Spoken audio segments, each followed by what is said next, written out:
Ushahidi upande wa Jamhuri kwenye kesi ya uhaini inayomkabili mwenyekiti wa Chama cha Demokrasia na Maendeleo Chadema Tundu Lissu umefungwa rasmi leo Agosti 17, 2026 majira ya saa 4 kamili katika Mahakama Kuu ya Tanzania Masjala Ndogo, Dar es Salaam. Kesi hiyo ilianza ambapo upande wa Jamhuri kupitia wakili wa serikali mkuu Nasoro Katuga aliwasilisha taarifa ya maombi ya kufunga ushahidi huo, akieleza kuwa wanaona mashahidi ambao mpaka sasa wametoa ushahidi kwa upande wao wanatosha. Akiwasilisha maombi hayo mbele ya jopo la majaji watatu wakiongozwa na Jaji Dastan Tunguru, wakili Katuga amesema, waheshimiwa majaji wa Mahakama Kuu, kwa upande wa Jamhuri, baada ya kupitia ushahidi ambao tayari umewasilishwa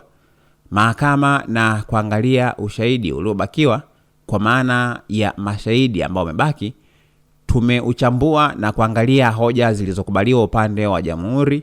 ukajikuta kwamba unaona ushahidi ambao tayari umeshautoa ni ushahidi toshelezi,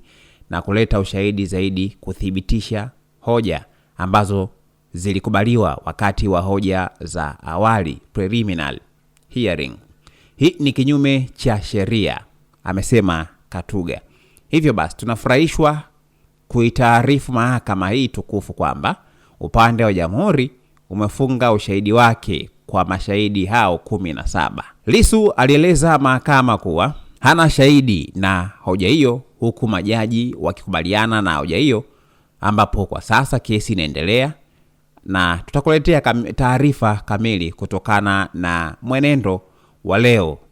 kile ambacho kinaendelea mahakamani.